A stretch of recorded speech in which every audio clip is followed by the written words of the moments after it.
Hello, this is Isaiah Reports Football, and this is my reaction towards Scotland nil, Morocco 1, Brazil 3, Haiti nil, and Paraguay, Turkey nil, Paraguay 1. So let's begin. Starting off with Scotland nil, Morocco 1. It was a pretty, um, you know, uh, even game. Not even game. I think Morocco were better, but not miles better than Scotland. Like, I don't think Morocco. I mean, Morocco did have some clear cut chances and stuff like that, but it was a really nice finish 5 minutes into the game by Saibari, and he's been really on fire in this tournament, and that's why um he deserves his Bayern Munich move. It seems like he's going to be joining Bayern Munich very soon, so I guess this tournament's showing off why he's a quality player and why he's making that move to Bayern. And overall, I think Morocco plays some really nice football. Um, and but I just feel like they need to be more clinical because they had some many chances. Like Agnes Gunn had to make some saves for Scotland and so on, and they hit the crossbar and stuff like that. And so they just gotta be more clinical, or else they might get punished against better opposition, most likely. Um, because in both the Brazil game and Scotland game, but especially the Scotland game, they created some good clear cut chances, but again, they just didn't put them away. And then regarding Scotland as well, it's like that's the opposite. Like Scotland didn't really get destroyed, and they're defensively solid. They don't concede. I mean, they did concede some chances against Morocco, but I think it's just Morocco has very good technical players and so on. But Scotland, like defensively, they don't get destroyed. They haven't gotten destroyed. We'll see what happens for them against Brazil. But like it's just their attack.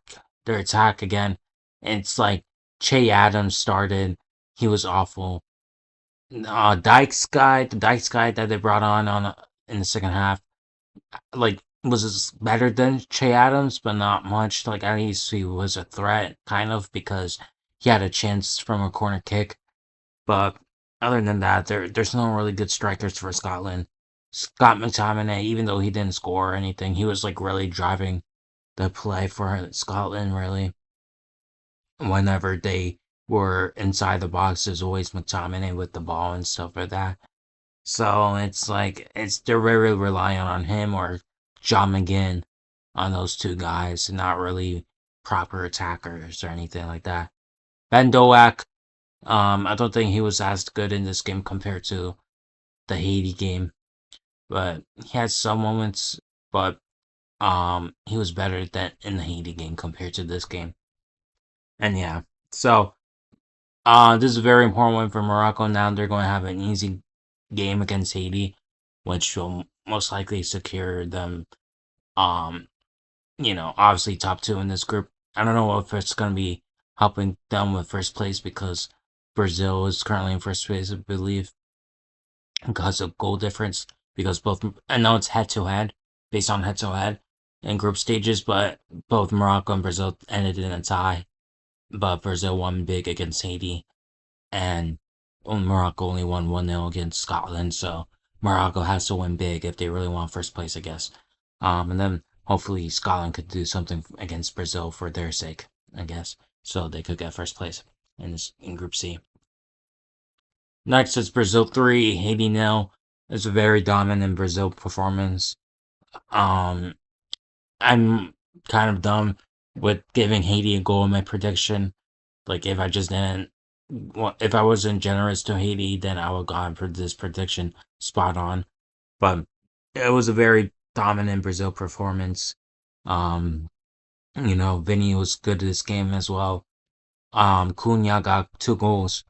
First goal was kind of scrappy, but his second goal was very nice strike when he was throwing goal. And then Vinny, kind of typical Vinny goal where he shoots with his right foot, like curls his body or at in an angle, and then shoots with his right foot. But on the ground, the ball was on the ground to make it 3-0 when he was throwing goal as well. So it was a very dominant Brazil performance. I believe Haiti are out now in this World Cup because they also lost to Scotland. So yeah, they're basically out. They're out. So out of this World Cup.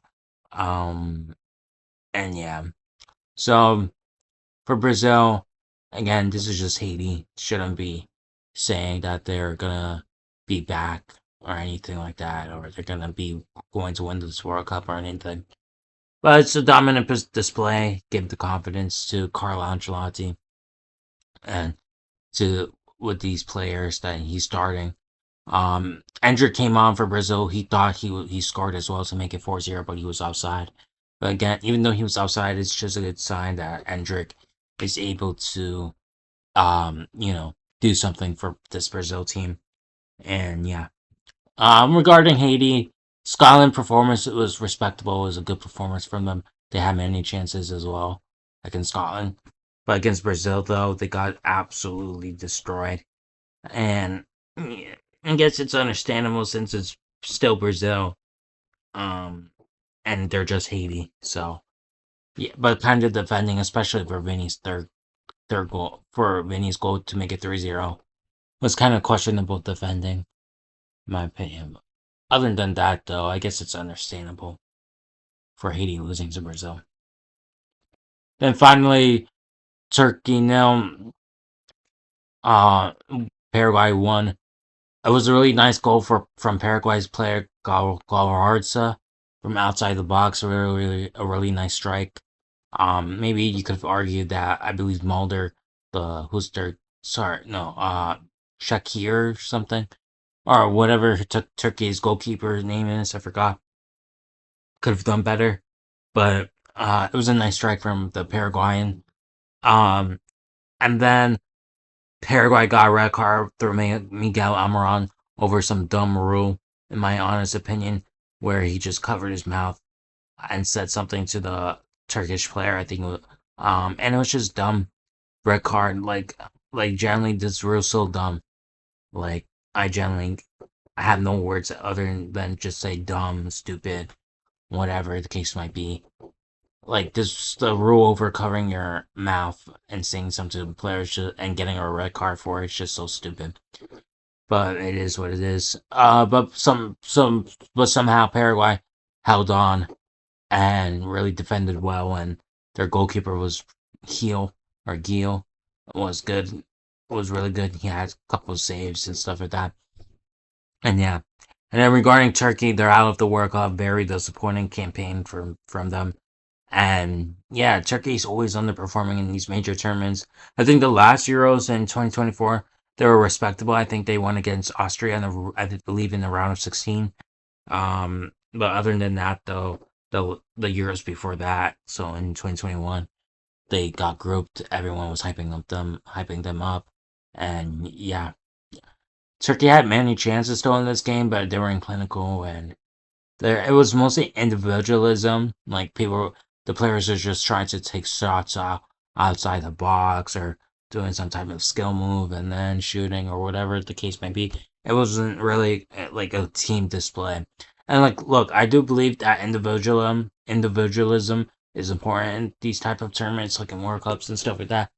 But at the same time, though, you need team display as well. And I don't think based on Turkey's chance creation, it was all just individuals trying to do something like UDs and so on. So yeah, very disappointing campaign for Turkey. And yeah, sadly for them, they're out of this tournament.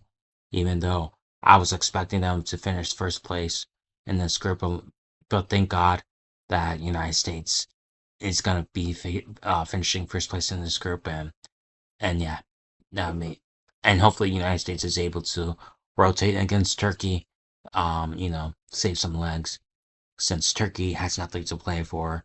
We have nothing to play for since we're already in the round of 32 and secured first place in this group. So, yeah. And yeah, so this is my reaction towards these three games. Hopefully you like this video, subscribe to this channel, and thank you very much.